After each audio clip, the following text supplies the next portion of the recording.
Welcome, everybody. It is my great pleasure to be speaking with you all today. Thank you all for joining us during your lunchtime. And happy Women's Day to all the incredible women who are here with us. And happy Earth Month, which is around the corner as well. Today, it is my great pleasure to be here and to be the curator and organizer of the event, the Caribbean Climate Crisis Experience, People, Biodiversity, and Justice. I'd like to start out by saying that cultural institutions have an obligation to support accurate and responsible representations and public education about all the spaces that we inhabit. This evening, we acknowledge that Caribbean people, we reside, we work, we conduct our research, and we do management and various interventions on the ancestral lands of the Taino and the Kalinago people of the Caribbean region. And here in New York, where I'm joining you from today, I stand on the unceded ancestral lands of the Lenape First Nation peoples. And we want to acknowledge and continue to represent and create awareness about modern day and historical indigenous exclusion and erasures. NYU is also seeking to acknowledge as an institution that we're founded upon exclusions and erasures of indigenous people, including the lands that this institution is built upon. This acknowledgement is part of a larger commitment to begin the process of working to dismantle the ongoing legacies of settler colonialism. And for this reason, I ask you to join me in 10 seconds of reflective silence.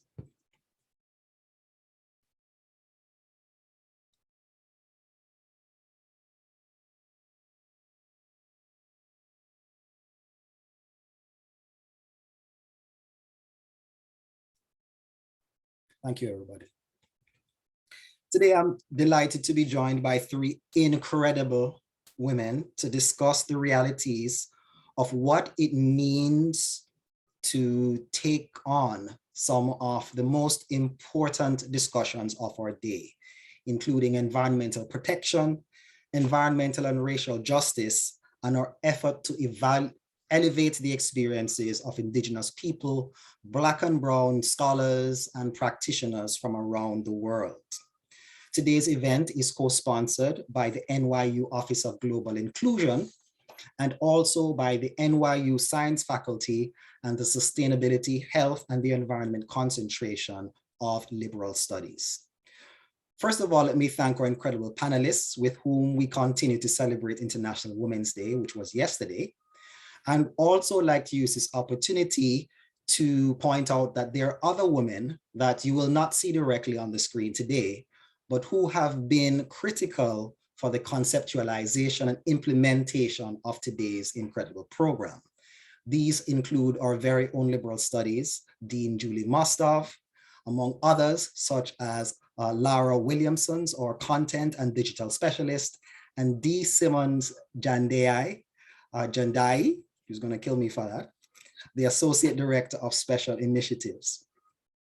These ladies and other of our staff members are always there to accept the burden, responsibility, and I might add with great joy of helping to bring together these events. And it is also critical to acknowledge how much this makes my personal role in terms of the moderator trouble-free, that I can come and jump into the meat of the matter without having to troubleshoot various problems and concerns. And by meat, I want to point out I'm talking about veggie meat, because we're by no means promoting the livestock industry, which is a very important contributor to global climate change. Please feel free to use the chat to ask your questions and debate and share your experiences.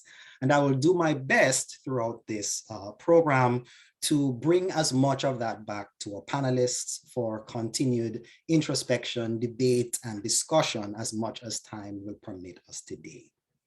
I am thrilled to introduce our three distinguished panelists. Each has extensive bios. However, what I'm going to be sharing with you today is a very abbreviated version, which really focuses primarily on their job titles. First, let me introduce Natalia Lawrence, who is a national coordinator of the Global Environment Facility, GEF, Small Grants Program for Antigua and Barbuda. Next, Leanne Roper, Senior Technical Officer of the Climate Change Division of the Ministry of Economic Growth and Job Creation, Government of Jamaica, and author of a new book, which is, I believe, less than 3 or 4 months since it has been published, called Building Rock Solid Resilience on Natural Hazards, the Church Edition. And finally, Saudi Garcia, an Afro-Caribbean queer first-generation immigrant and PhD candidate here at NYU, with a research focus on the history and contemporary forms of resistance to gold mining, ecological destruction, and water scarcity in our home countries of the Dominican Republic and Haiti. This evening, I begin with an emotional admission and acknowledgement. But what we're talking about today is an important conversation at a critical time in our collective history. According to the latest UN report that was published just last month, the impact of the climate crisis, in particular global warming, the impacts are appearing much faster than we had anticipated and will be soon much harder to cope with for us all. For my region, the Caribbean region, I also want to point out that this cannot be just about coping. Moving homes to higher ground, planting up our yards with more trees, reinforcing our roofs and windows with more steel, spending more unpaid time, saving, protecting habitat and endangered species. What we're talking about today is also about justice. And when I say justice, what I'm really talking about is a call for greater leadership around measures that secure the lives of Black and Brown and Indigenous communities at the front line. Island people, island communities, coastal communities that by no means and will never be significant contributors to greenhouse gas emissions and the other causes of the global climate crisis.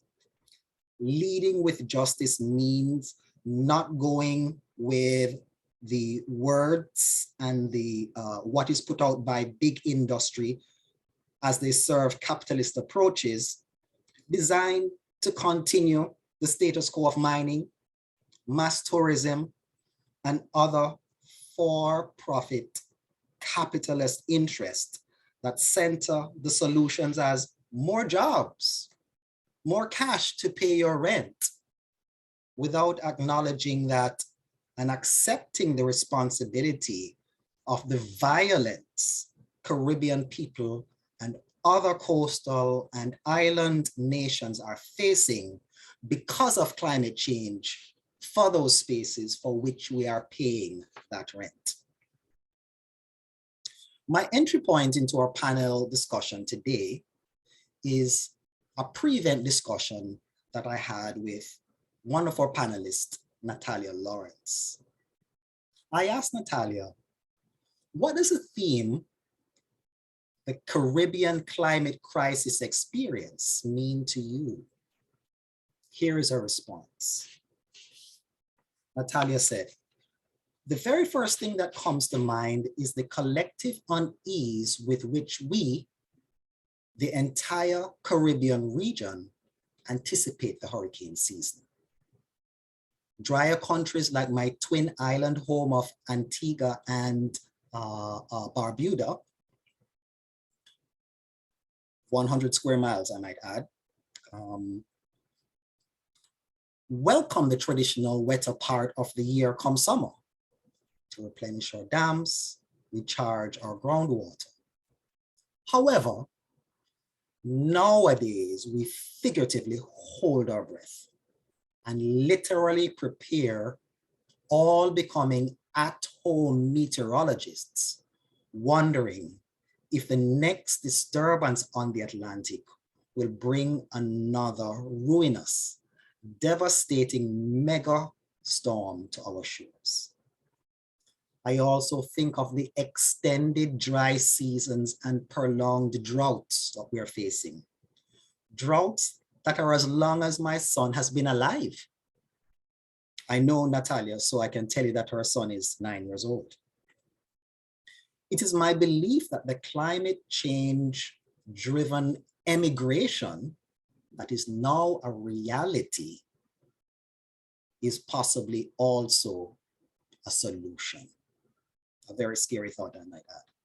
On the flip side, I see an opportunity for hope as locals and government, the private sector and civil society take on climate smart initiatives and do what we can to stave off the negative impacts of climate change.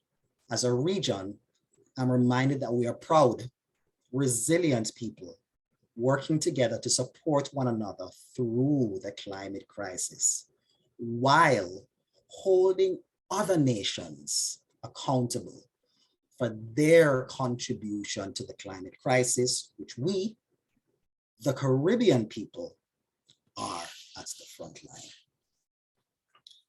My first question goes to Natalia today. Welcome again to our panelists. And I would like to ask Natalia. Natalia, you have worked extensively in Caribbean conservation, and you have also lived in the island nation of Antigua and Barbuda all your life. Could you share with us what has happened in Barbuda? What happened in 2017? What was that experience like? And how has this influenced the Leeward Islands of the Caribbean in terms of how they understand climate risk? Welcome, Natalia. Good afternoon, and thank you, Leo. Good afternoon, everyone. Right, so in 2017, early September 6th, 2017, Barbuda experienced a mega storm called Irma. Irma was so bad that there will never be another hurricane called Irma again. And you know, we were Antigua, so we are a twin island nation, Antigua and Barbuda, and Irma was supposed to have shifted, and all along it was coming towards Antigua, and the very last moment it shifted to Barbuda, and Barbuda got the full eye, and it covered the whole island. And the next day, we didn't hear anything from Barbuda. There was nothing coming out of Barbuda. We didn't know what happened. And this is a reality that we had to experience. I mean, in the 90s when we had Luis, I remember Luis so well, and I thought I never wanted to see anything like that. And I didn't think it could get worse, and it got worse. And I think collectively as islands, we would make a joke about it because Caribbean people can make a joke out of any situation. And we say, as soon as you hear you don't even have to hear hurricane.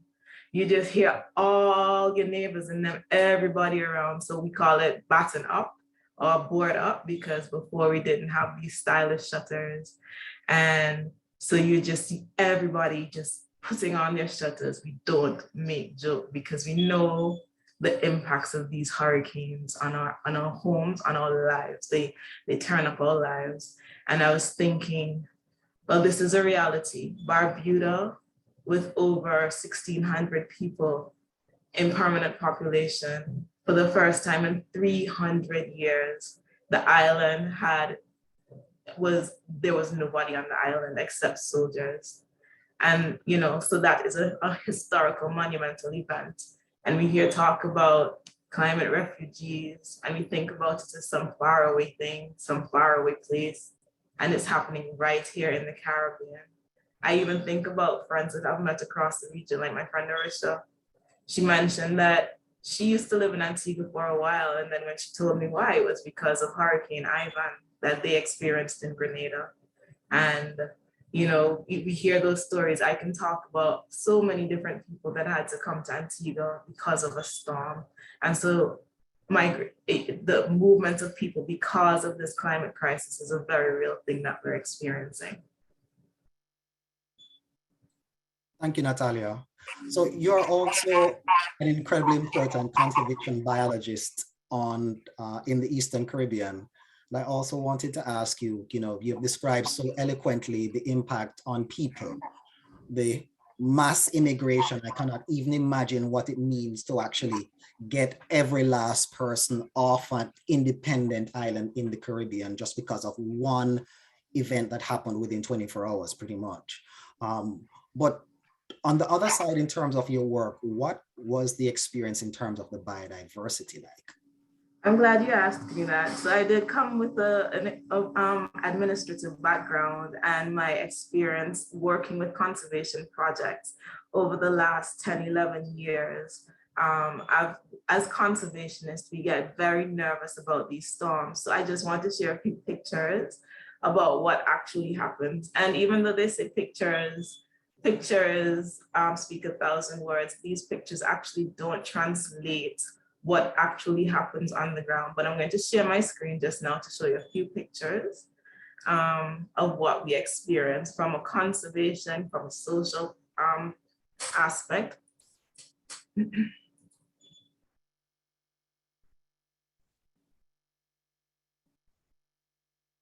Okay, so this is what Hurricane Irma did to Barbuda. And you look at this and you see a lot of rubble, you see livelihoods upended. And we think about the people aspect, and we think about the wildlife as well. I remember coming from a conservation background, I remember in my work emails, there was this barrage of emails after the storm, and everybody was so concerned about the people of Barbuda, but they're also concerned about our endemic species. We have one endemic bird in Barbuda, and in Antigua and Barbuda, as a matter of fact, and that is our Barbuda warbler. So you see images like this, and you know, yes, it would have impacted our people, but it would have also impacted our biodiversity.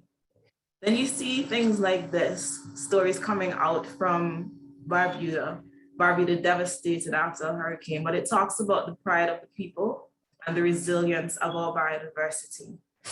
And then it's not, we're talking about the whole region.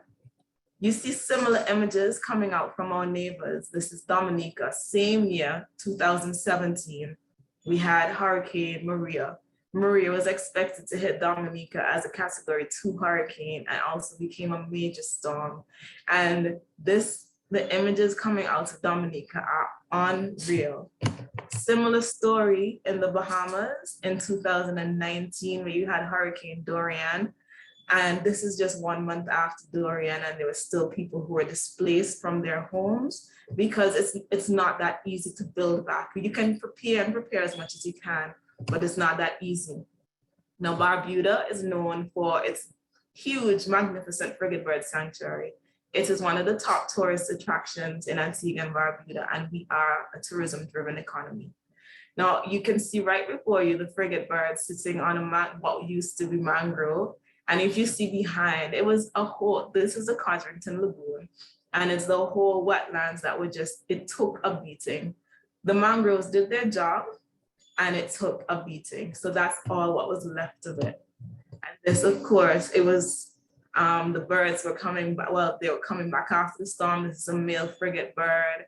Everybody was confused. They would have lost a few chicks and so on. And also have the situation in Dominica. Now, this is the imperial parrot or the Cicero parrot.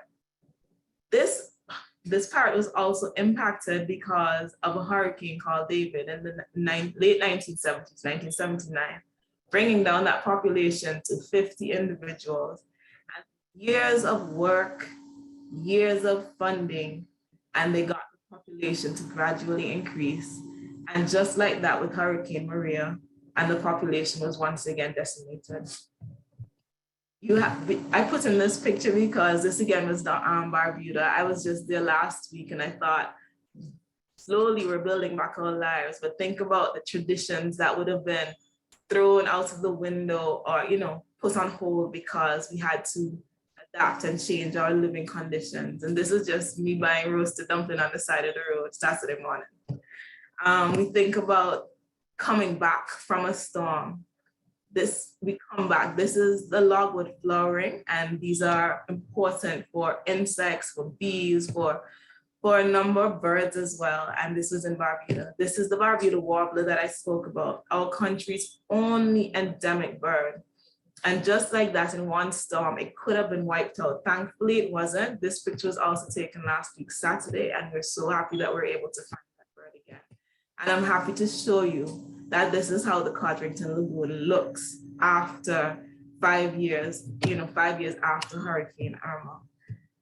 And I put this picture last because it's just like a defiant pose as we recover from hurricanes, but we can recover. And the reality is they're coming back. Climate change, human-induced climate change is speeding up. And so we can be resilient as much as we can, but the fact is it is here and we have to take measures to slow it down. We have situations like in the Bahamas where after Hurricane Dorian, the Bahama nuthatch, which is an endemic species, is feared to be extinct. I don't have any word yet that it has been rediscovered. And then you have other species, again, like the Bahama oriole, that's on one island, one small island, and with another storm, it can be completely wiped out. So the people are impacted, and the biodiversity is as well. The very nature that we depend on is also negatively impacted. Thank you, Natalia. And as Natalia speaks, because I identify with Natalia and the trajectory of her career in so many ways, I just also want to acknowledge the unique, and I'm choosing my words well as well, that Natalia and myself commonly find ourselves, major existential disaster. And we are the ones, trying to balance the lives and livelihoods of the biodiversity. And, people saying, well, what happened to the old people? Why are you, talking about birds and, stuff like that. So it can be a really unique place to be, an important one, but I might also say one that sometimes can be misunderstood, in particular when there is situations of crisis and disaster. Moving on from Natalia, I wanted to bring in Leanne Roper into our discussion. And another huge congratulations to you, Leanne. I'm incredibly proud of you with your work and scholarship, and also your new book, which is recently out. Could you tell us a little bit about why you wrote this book? And it struck me straight when I saw it, because you are addressing the church, which I might add, especially in the US and sometimes in the Caribbean, not always, can be seen as divorced from the environment or even anti-environment protection. Tell us about the book and why you took that specific focus for this specific work. Thank you very much, Leo, or Dr. Douglas. Let me just start by saying good morning, afternoon, or evening, everyone, wherever you may hail from. My name is Leanne Roper, and as was shared before, I am the author of the book that is titled Building Rock-Solid Resilience to Natural Hazards, the Church Edition.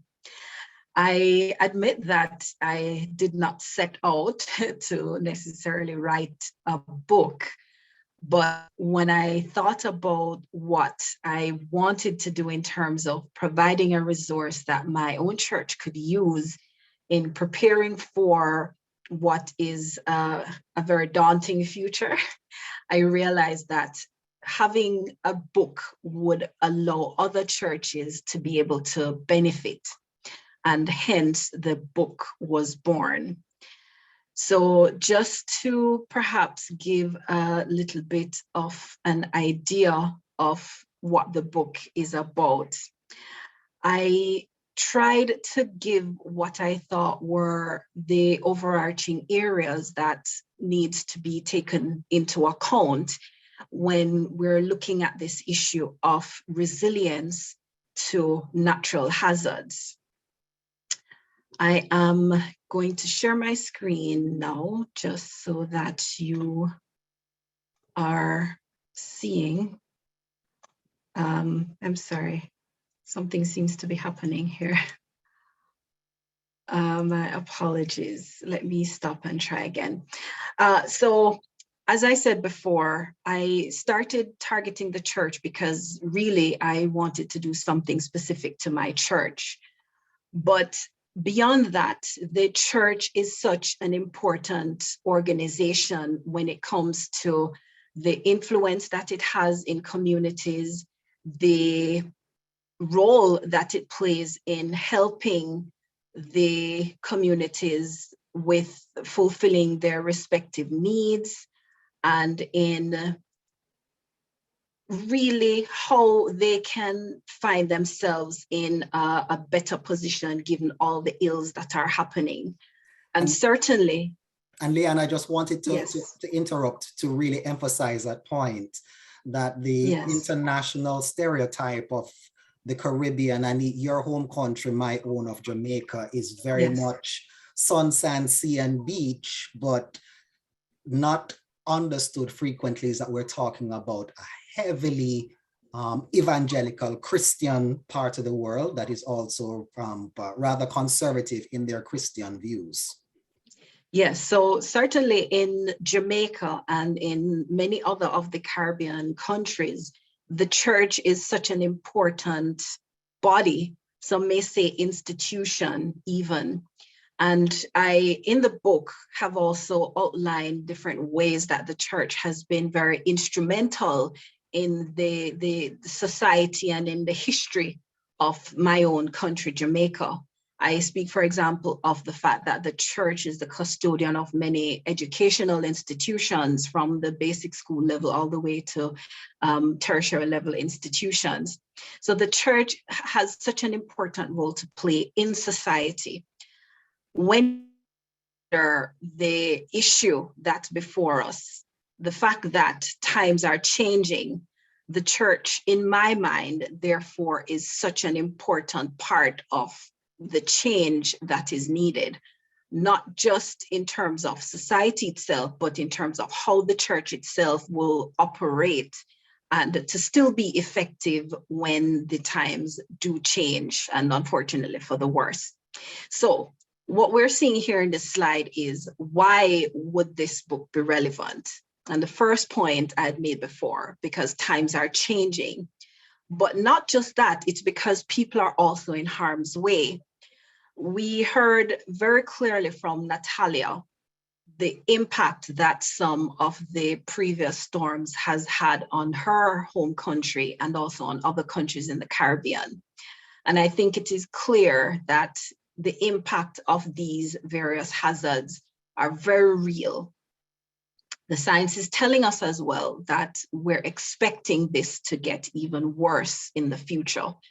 And I will speak on this a little bit more, but just to say that there are so many vulnerable persons, including us on island states, that are going to be affected, that we need to be clear on what the future looks like to be able to respond effectively. And the final reason is because it's not too late to do something. There was a recent report which Leo alluded to before, and this was released just a few, I would say days ago even, from the Intergovernmental Panel on Climate Change. It's a very heavy report, I would say, because it does speak to how the world has changed and most of it is not a very good picture. And it also speaks to how the world can and is likely to continue to change. But I wanted to start by pulling out this particular image from the report, because in spite of all that it is saying, the overarching theme that I want to certainly hold on to is that there is still scope for climate resilient development. And certainly this fits into what I would want coming out of the book in terms of the impact it has beyond just persons reading it. We recognize that there is still the capacity to adapt in some instances, and for us to also mitigate the effects of climate change if we do our part in reducing our emissions, etc. And as well for us to play a significant role in how we're managing and protecting our ecosystems, because livelihoods depend on them. And as well, they provide very important functions in how we're able to build our resilience. Here, we're seeing very clearly some of the ways in which the changes that have happened have been affecting different parts of the world. And I want to highlight here small islands because, you know, that's where I'm from. And we're seeing all across, whether we're talking about water scarcity or food production, we're talking about our fisheries, or if we're looking at the impact on health and well-being, looking at mental health, or the issue of displacement, which Natalia spoke about before, or we're looking at how our cities and settlements will be affected. We're seeing that from the past, they have all been negative. That's what that little negative sign speaks to.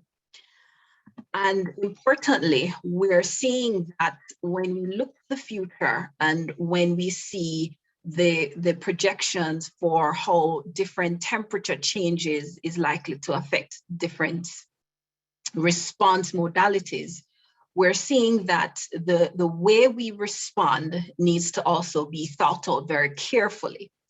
And here is a diagram that talks about whether we're looking at limited adaptation, and this is really how we're putting in place these measures to respond to the changes that are happening in our climate, to reduce the negative impact that it will have. We're seeing limited adaptation options, or incomplete adaptation options, or proactive adaptation options. And certainly what we want is the latter. We want to be proactive, because that is when most lives will be saved, when the impact on health of our populations will be best, and as well on the ecosystems that we rely on. This, in my mind, makes the case for a resource such as the book that I had written. It's targeting the church for sure, but I want to dare say that the book is also for everyone. It is for the church, given the mission and the mandate that it has for helping those that are less fortunate. And I would add to be light and salt, but as well, it is a book for individuals, because the principles that are captured in the book speak to the general areas of resilience and how we can go about building that in our respective spheres. And as well, different organizations or groups, I believe, would also find this book very useful. I will end by saying that the key areas that I cover would be very important, I think, generally, because one, I speak about knowing your why. Why do you want to be resilient?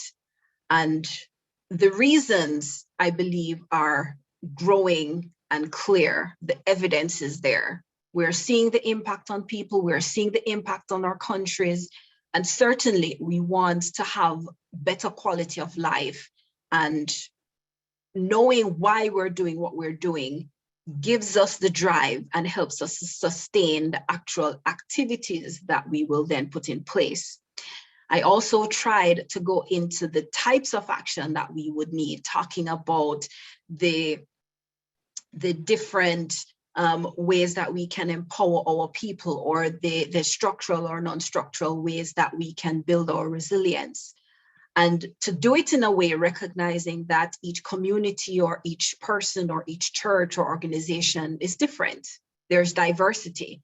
So in applying the principles with that diversity in mind, you will be able to identify how you can best apply the principles in the book as best for your circumstances. And finally, I look at the approach, the timing, and the persons that need to be involved in resilience. And certainly time does not allow for me to go in depth, but these are just some general areas that I am providing for your consideration. And I think with that, I will stop there and welcome the opportunity later to speak even more.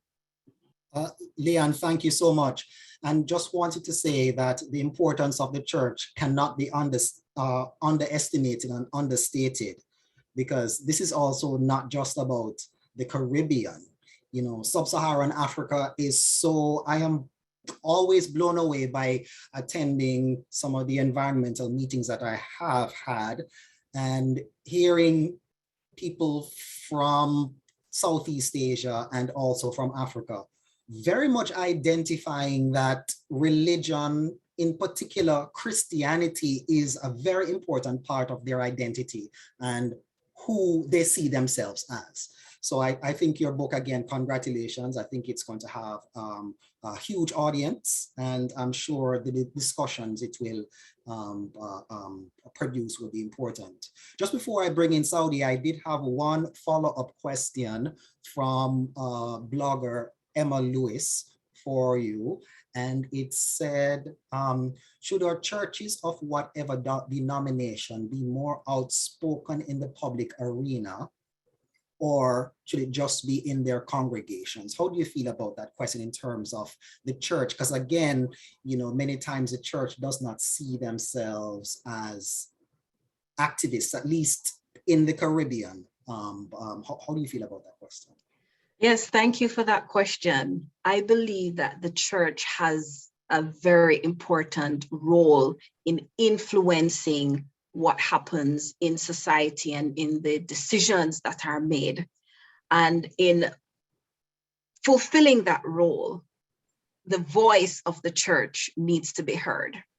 It needs to be heard whether we're talking about in our communities or we're talking about in the spaces where the decisions are made for people.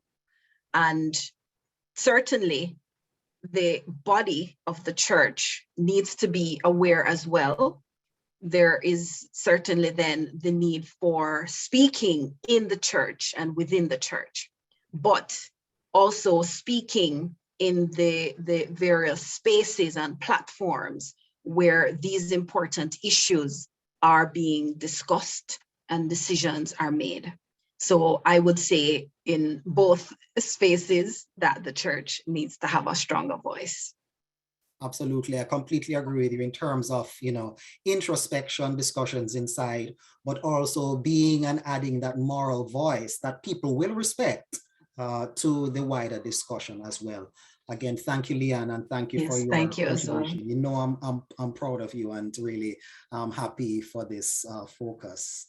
So in bringing in Saudi Garcia, I also wanted to point out and just congratulate Saudi in a big way in that news that nobody, I think, on the call would know, but she, as I mentioned, is a PhD student here at NYU, but she is soon to be has already accepted a professorship here in New York at the New School. So first of all, congratulations, Saudi, on that.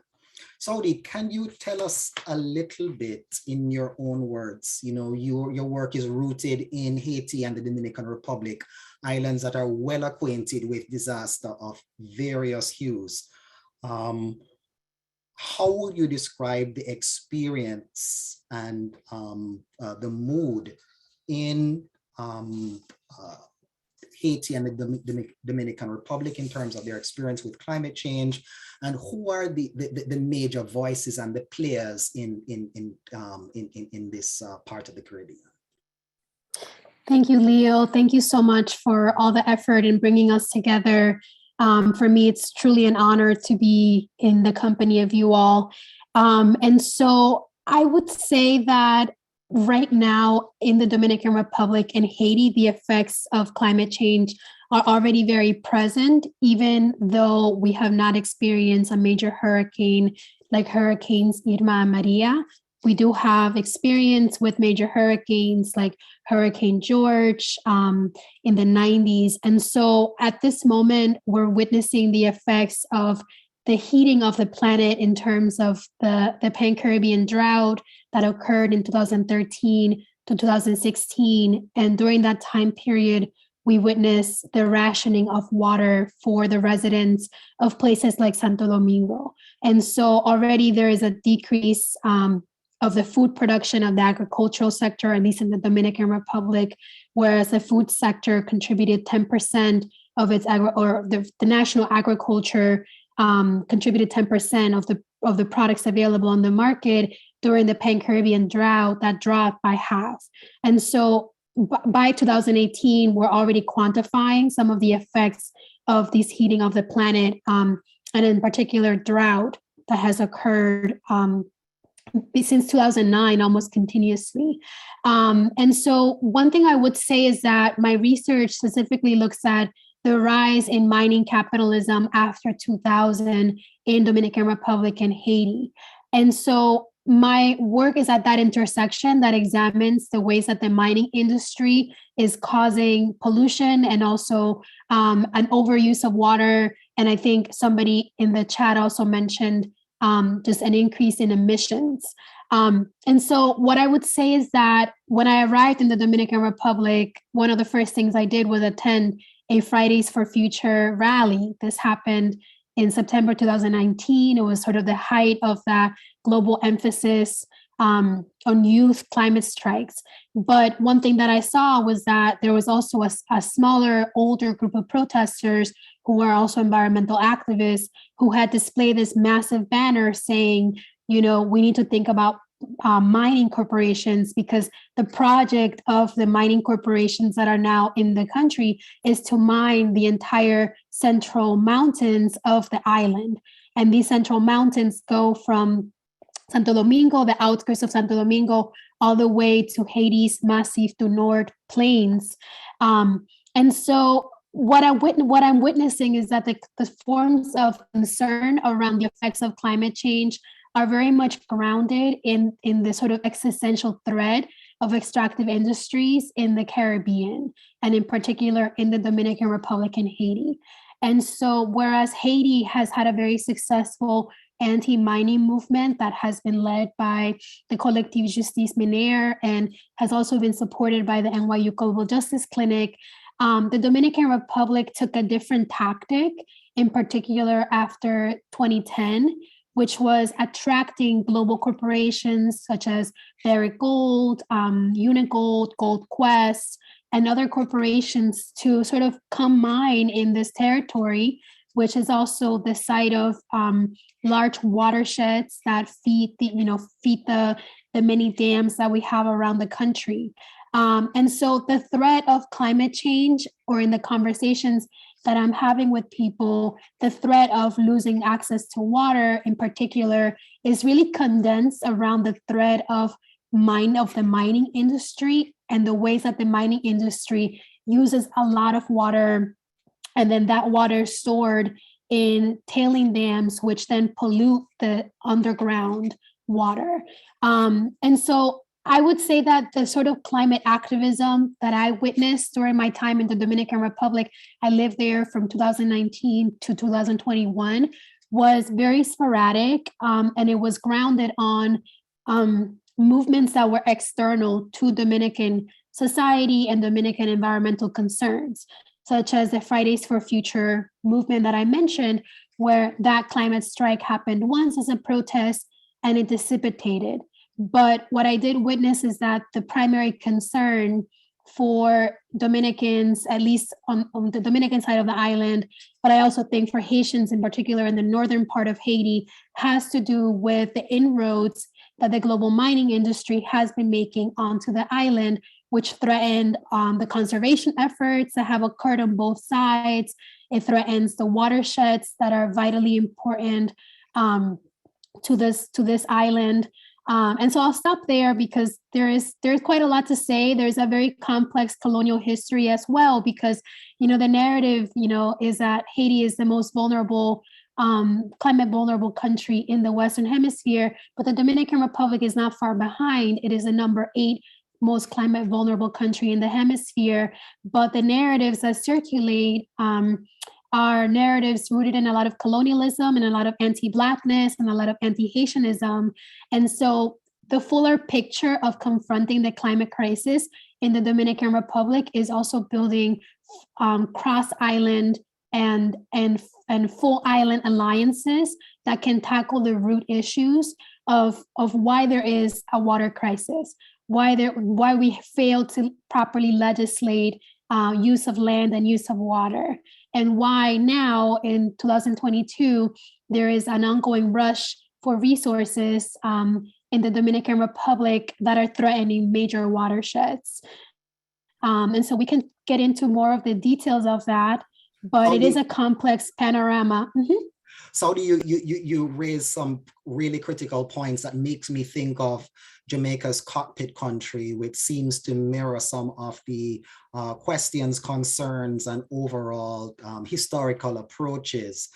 So for example, you spoke about the activism, the anti-Blackness in Haiti, but I also want to point out that even in some predominantly Black countries, let's call them Jamaica or others, where people identify as Black, the Blackness and anti-Blackness is also not called or experienced in that way, but is experienced in terms of class struggles. These historical, the haves and the have-nots, and divisions in terms of how people see these issues of mining, of preserving protected areas, who has access or who can live in these areas, so to speak, who has voice to say no to the destruction of these areas.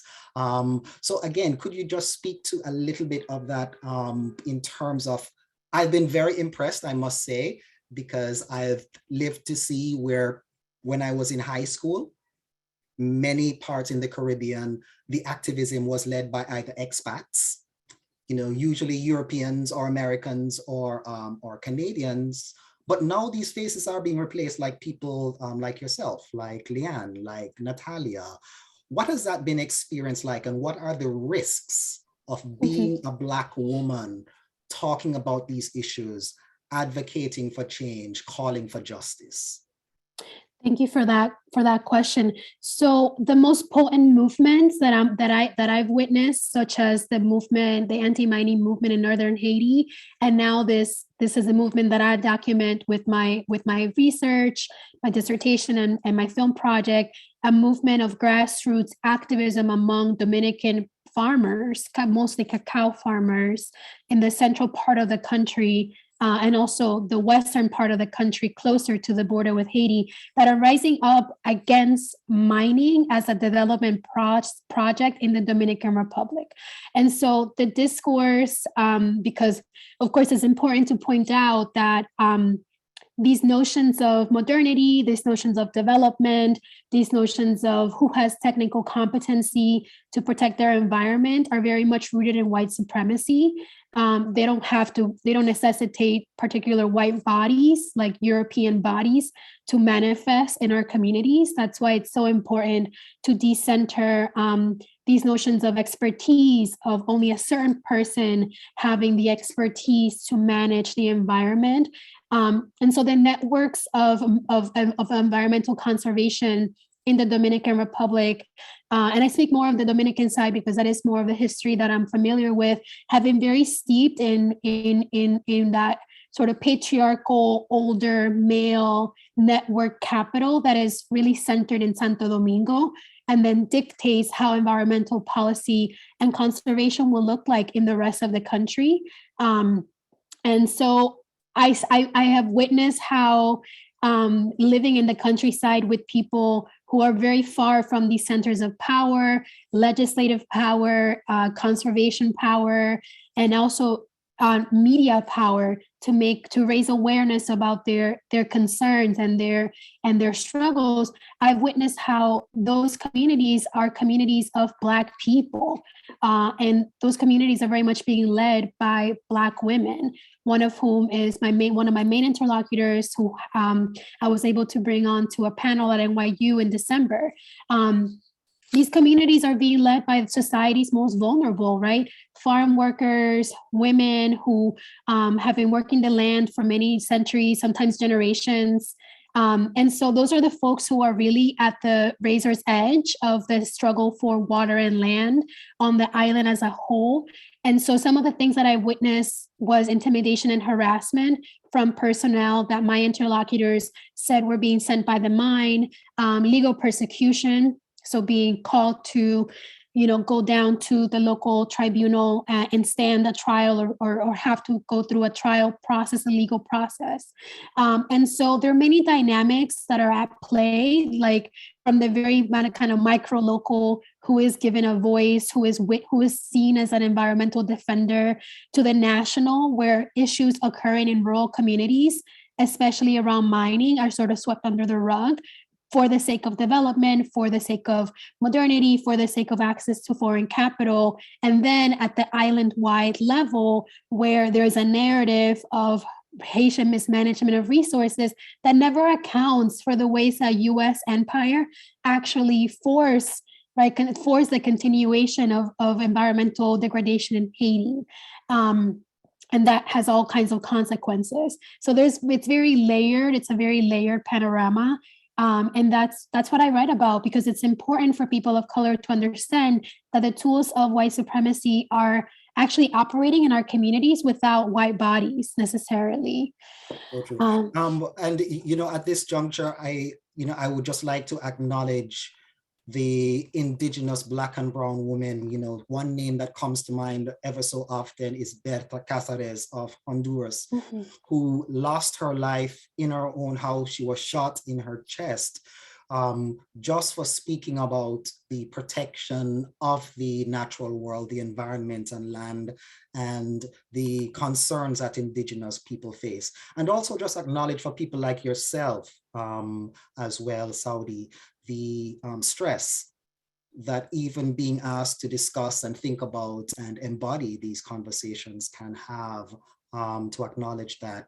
I also have, just before we move on, a question here from, I think the last name is Dunklin from Island City Lab, directed to you, Saudi, and it says, do you think that the DR new investment in a border wall against Haiti is increasing environmental and social vulnerabilities? Yeah, that's a great question. Thank you so much for making sure we touch on that. The border wall is it's a policy misplacement. It's a misplacement of funding. It's also extremely racist. We know that border walls actually don't solve any kind of human mobility paradigm. They don't really solve anything. And so for me, the border wall is a distraction and a divestment of Dominican resources away from the policy choices that the Dominican state could be enacting at the border. I personally have been to the border and was able to visit Haiti multiple times during my field work. And in those border communities, the majority of youth want to exit their communities and go to live in the major cities in the country. And so just thinking about the Dominican side, the ways in which this amount of money, I think it was something like $250 million, could actually be used to help reforest the border region and create jobs in agriculture in that region that has been historically extremely abandoned by the Dominican state. So even on that level, there's evidence of very successful binational projects reforesting that area, which feeds one of the major rivers that flows into Haiti. And so it feels to me that it is a distraction and that it is taking significant amounts of capital away from projects that could be nourishing the border region and actually creating more robust binational environmental projects that have been shown to be successful and that have been something that Dominicans and Haitians can agree upon. I also will say that, I've literally witnessed binational meetings between Dominicans and Haitians organizing against transnational mining. And so I witnessed 3 of those meetings I was able to attend while I was in the field. And so there's a very real threat that the border could be a site of some very significant transnational and transnation organizing between Dominicans and Haitians who want to preserve the environment of the entire island. And so also I want to point the US's role in encouraging the building of this border wall and lending the technology. The work of Edward Paulino at CUNY is significant in highlighting how the US has been influencing the use of technology and the development of an actual physical barrier. And so there's much to say about it, but it is a distraction and a waste of funding that could be used towards binational environmental conservation and other projects. Thank you, Saudi. And again, just to harken back to the Jamaica's cockpit country, how these poor communities can be so vulnerable because on one hand, they're being promised, jobs and a brighter future, but really what's coming is quite something else: the pollution, the water scarcity, the increased vulnerability to natural hazards, really serious stuff. I want to just, with all of my 3 panelists today, share a video. So this video is of the Prime Minister of Barbados, Prime Minister Natalie, speaking, again, just a few months ago. I believe this was November 1st, so just 3-4 months ago, to the United Nations, and ask you to, not all of you necessarily, but to share any perspectives you have, because here we have a dark-skinned Caribbean woman talking to a room which is disproportionately populated by faces from very powerful countries, men, most of them white men, Prime Minister Biden and others. So let me just play this clip. It's rather long, so I'll jump through it a little bit, but it would be good to have our audience listen to what she had to say and also share their perspectives on it. So I'll share my screen with this. Your Royal Highness, Excellencies, distinguished guests, ladies and gentlemen. The pandemic has taught us that national solutions to global problems do not work. We come to Glasgow with global ambition to save our people and to save our planet, but we now find 3 gaps. On mitigation, climate pledges or NDCs. Without more, we will leave the world on a pathway to 2.7 degrees, and with more, we are still likely to get to 2 degrees. These commitments, made by some, are based on technologies yet to be developed, and this is at best reckless and at worst dangerous. On finance, we are $20 billion short of the $100 billion, and this commitment, even then, might only be met in 2023. On adaptation, adaptation finance remains only at 25%, not the 50-50 split that was promised nor needed given the warming that is already taking place on this earth. Climate finance to frontline small island developing states declined by 25% in 2019. Failure to provide the critical finance and that of loss and damage is measured, my friends, in lives and livelihoods in our communities. This is immoral and it is unjust. If Glasgow is to deliver on the promises of Paris, it must close these 3 gaps. So I ask to you, what must we say to our people living on the front line in the Caribbean, in Africa, in Latin America, in the Pacific, when both ambition and regrettably, some of the needed faces at Glasgow are not present. What excuse should we give for the failure? In the words of that Caribbean icon, Eddie Grant, will they mourn us on the front line? When will we, as world leaders across the world, address the pressing issues that are truly causing our people angst and worry, whether it is climate or whether it is vaccines? Simply put, when will leaders lead? Our people are watching, and our people are taking note. And are we really going to leave Scotland without the resolve and the ambition that is sorely needed to save lives and to save our planet? Within ourselves to get the resolve to bring Glasgow back on track? Or do we leave today believing that it was a failure before it starts? Our world, my friends, stands at a fork in the road. One no less significant than when the United Nations was formed in 1945. But then, the majority of our countries here did not exist. We exist now. The difference is we want to exist 100 years from now. And if our existence is to mean anything, then we must act in the interests of all of our people who are dependent on us.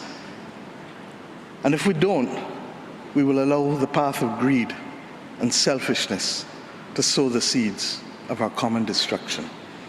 The leaders of today, not 2030, not 2050, must make this choice. It is in our hands, and our people and our planet need it more than ever. We can work with who is ready to go, because the train is ready to leave. And those who are not yet ready, we need to continue to ring circle and to remind them that their people, not our people, but their citizens, need them to get on board as soon as possible. Code red to the G7 countries. Code red to the G20. Earth to COP, that's what it said. Earth to COP. For those who have eyes to see, for those who have ears to listen, and for those who have a heart to feel, 1.5 is what we need to survive. 2 degrees, yes, SG, is a death sentence for the people of Antigua and Barbuda, for the people of the Maldives, for the people of Dominica and Fiji, for the people of Kenya and Mozambique, and yes, for the people of Samoa and Barbados. We do not want that dreaded death sentence. And we've come here today to say, try harder, because our people, the climate army, the world, the planet, needs our actions now, not next year, not in the next decade. Thank you.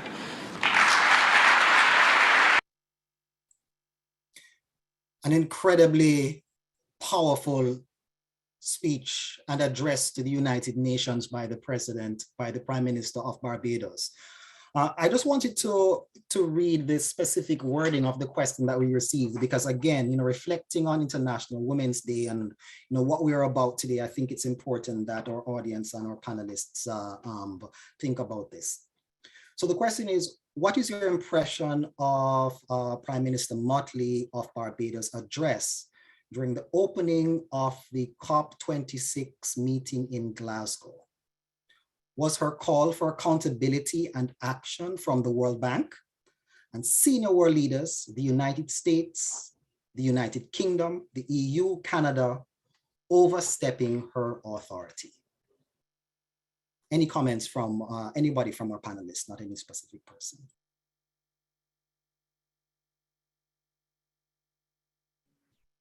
I can comment. And when I listen to her words, I'm very emotional because I grew up with water scarcity in the Dominican Republic. In my neighborhood, we only got water every other day for a couple of hours. So I grew up having to fill up tanks of water that would then be attractive to mosquitoes, and that can cause all kinds of public health issues. And so this is lived experience, and I could hear in her words how this is survival and lived experience. It is not an academic research. It is not just a policy choice. It is truly about survival and well-being, and health, right? People's everyday health. And two things that caught my attention, I don't think it's overstepping the authority. It is definitely in the tradition of Black Caribbean women telling the world, and in particular the global North, that Black Caribbean people are humans, full humans. I'm thinking about the work of people like Sylvia Wynter, who deserve care and respect and protection, and who don't have to be the casualties, don't have to continue being the casualties of the global North ambition for comfort and development. That to me is very important.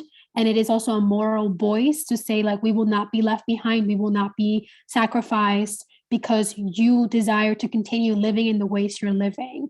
And so for me, like, the calling out of the technical fix, right? You mentioned technology that doesn't even exist yet. Why are we relying on technology that doesn't quite exist yet? Carbon capture technologies, when we could be relying on the social technologies of resilience and community development that we know work. And also saying, we want to exist 100 years from now, and saying, like, this moment, for me, what that says is, like, this moment is as significant as, like, the moment of decolonization, where all the, so many of the nation states of the Caribbean came into being. Like, this moment is a moment of massive transformation, and politically, socially, environmentally, it is as kind of world shaking as that sort of moment of nation building. And so, yeah, I mean, I have so many feelings about it, so many thoughts, but it is an imperative to say, like, Caribbean people, we're humans, and we deserve respect and care and protection during the storm that's coming. Thank you, Saudi. I think Natalia also wanted to say something that indicated. I think she eloquently translated the feelings of many of the people. It's a reality that we live in. And we know that following the COP26, there was the Glasgow Climate Pact, and it called for reflection and more work, just the same things that she was outlining, and it called for collaboration. We are all one people. And so even as she listed out the countries, we all could identify with something that we are being impacted by with this climate crisis. So I think it was timely. It would have set the tone. It would have caused them all to reflect as they went through the COP26, coming out with this Glasgow Climate Pact. Thank you, Natalia. I just also wanted to add, sorry, Leanne. Yeah, no problem. So I'm not going to answer the question directly because, certainly in my position, I don't think that, I would be able to in the way the question was asked. What I can say, and also having been in Glasgow, is that the passion with which she spoke was very clear that, it's coming from a place of care, and it's coming from the realization that we are, as island nations, on the front lines. It is also a fact that it came on the heels of one of the reports that came out from the Intergovernmental Panel on Climate Change, where it was one of the strongest reports yet that was speaking about the role that us humans have had in changing the climate. It was more or less saying that it's unequivocal that the climate has changed with human influence, as it has in the past, couple decades to present, and also into the future. It was also with the realization that loss and damage associated with climate change is happening and is projected to be even worse. When I presented earlier, I would have provided slides from a subsequent report from the IPCC, but I think it was already clear from the previous report when Prime Minister Motley spoke that every single part of the earth has been affected by our collective action. And it is our collective action that has to solve the problem. So we certainly do appreciate the passion with which she spoke and highlighting these very important issues. And just to say as well that, yes, the collective action is necessary globally, but we also need to recognize we have a role to play locally. There is a saying, think globally, act locally. So, it's both sides that need to be taking action. And one of the things I tried to do, even in the book that I wrote, was to see how I could encourage the kind of local action that is necessary, because that is where the action to safeguard our homes and our communities and our country really will happen. So thanks. Thank you, Leanne. I must say, I wish I was with you in the room, because we could just only see a very little window of the faces of President Biden and the other heads of state in the room. But one thing I must say, which really struck me about her speak, was that, she was given the mic, the World Bank and the movers and shakers were in the room, and she was going to speak truth to power. Given that opportunity, speak to what people needed to hear and reflect on, and very commendable in terms of seizing that moment to say what she did and stimulate further discussion and courage, I must say, among other leaders who would not, frankly, have stood up and been as forthright as she was. As we get into our last 8 minutes, we have several other questions which I would like to get to. Let me just take one here from Guyana. This is Nisha Spear from Guyana, who is asking this question to the panel. And he asked, should gender be a variable when studying and thinking about issues of the climate crisis? Are men and women, their realities and their experiences that different in terms of their lived experience? And a second part of the question, which asks, are there ways in which men who are working in the climate arena can marginalize women in those spaces? So I'm not sure if we can get to both questions, but definitely the first, which is asking, is there a gender component in terms of how the lived experiences of living on the front line of the climate change, how are those impacts experienced? Anybody can answer that.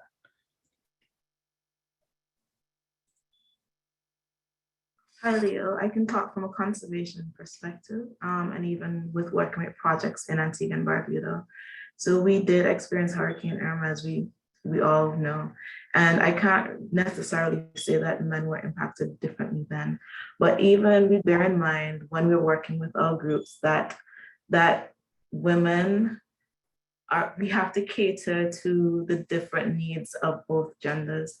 So, for example, simple things like planning meetings, we know that it may be difficult for women to come out in the evening simply because they would be home preparing the meals or working with the children. I mean, this is not strictly the case across the board, but we know that we definitely have to take into account cultural aspects of, dealing with our society. If we want both involved and if we want both to have maximum participation, we need to cater our work to, suit their needs as well. So definitely, to some extent, in our work to fight the climate crisis here in Antigua, through conservation, through climate smart technology, through climate smart agriculture, chemicals and waste management, we have to cater it all.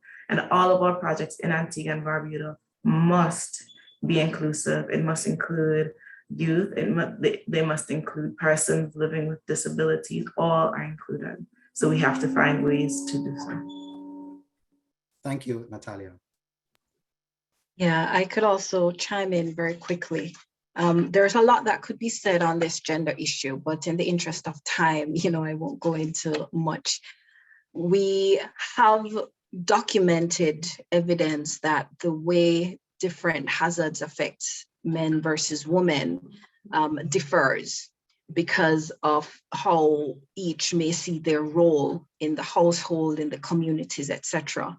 And so any action that is to be taken when we talk about climate change must recognize within the respective communities or countries what these gender dynamics are, and be able to build that into the measures that are to be put in place.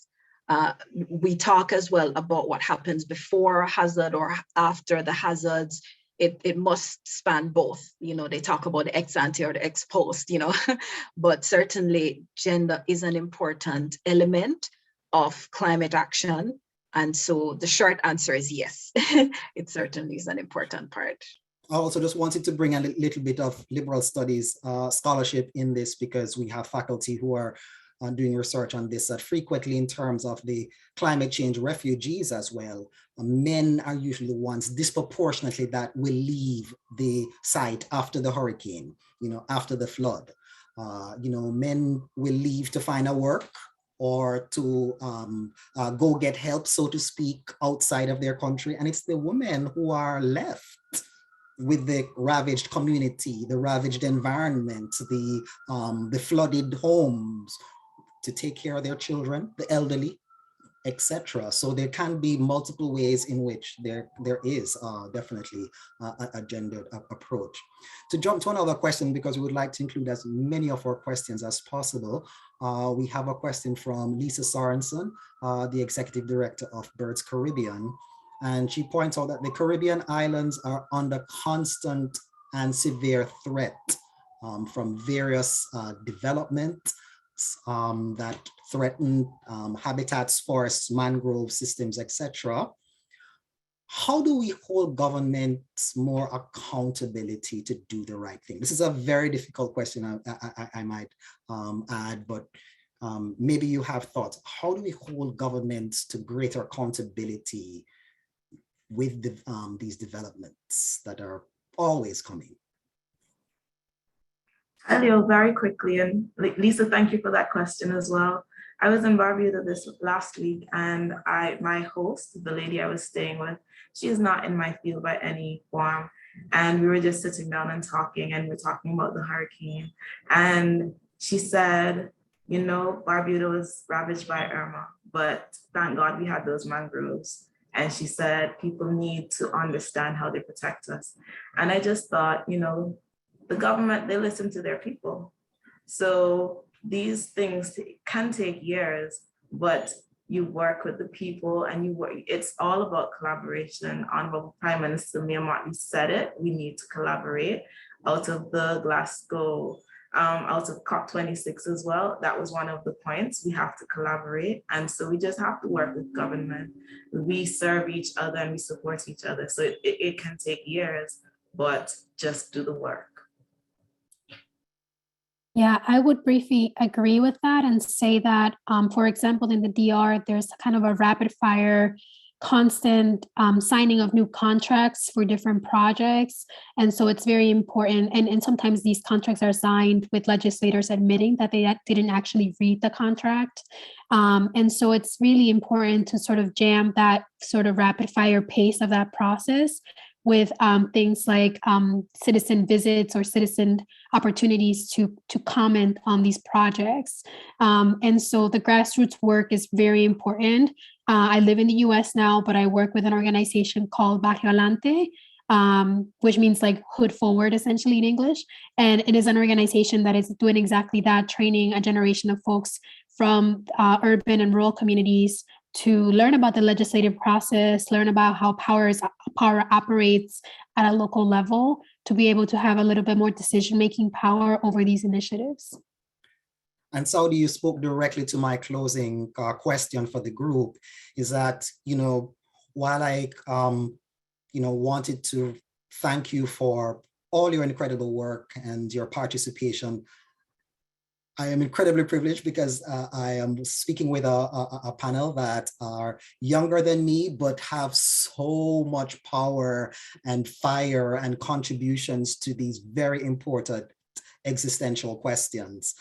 So to Saudi's last point, which I had in my notes, was that as young Caribbean women in various fields, speaking from various different positions, chairs, organizations, what advice do you have to others like you, those who are coming behind you from your communities, from your countries, who are entering or have an interest in entering the sphere of climate justice, working around climate change? Saudi already mentioned in terms of them understanding the legislative process, which is so critical. What other advice do you have for our audience? Many young people are on our call with us today.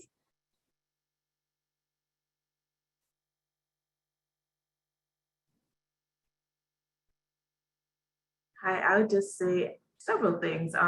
Lead by example and don't give up. Put yourself, there are lots of mentors, there are lots of people that look like you and I, that look like you and me, who are doing the work already and are happy to pass on this knowledge. And listen to everybody. Don't just listen to our government technicians. They're trained and they have the expertise, but also give ear to those in the community. There is the traditional knowledge there too. There's a wealth of traditional knowledge. So read, put yourself with a good mentor, and don't give up. I would say the same. I would say finding a small group of people to build trust and continue the work is really important, because that the actions and the development and the work will move at the pace of the trust of the folks in the space, and it will go at the pace of the ways that the vision is aligned. And so I've done many different kinds of community organizing work, and that's a lesson that I've learned over time, that the trust and the vision has to be cultivated and collective so that the work can have longevity and be very long term. That's my primary lesson. And even if it takes longer, even if things are slower, that is super important to me. And I will add, I would say, cultivate your passion, because I think that's one thing young people have aplenty. But not just be passionate, have the knowledge, the information, the evidence that is important to add a substance to that passion. And finally, to connect with the right people, whether it is mentors or like-minded persons who are in your field, in your area, who are doing the work, and build from there, create and cultivate in that space, and then become the voice that people will listen to, and your advocacy will then be able to go far from there. Thanks. Thank you, Leanne. Thank you, Saudi and Natalia. And as we approach summer and another hurricane season, not to say that that's the only concern we have, because we're right in the middle of the dry season right now, but more power to the work and the scholarship and all that you're doing. And I really hope that this event and others will be an inspiration to others to act and join and collaborate, as Natalia said, for the safety, security, and survival of all of us.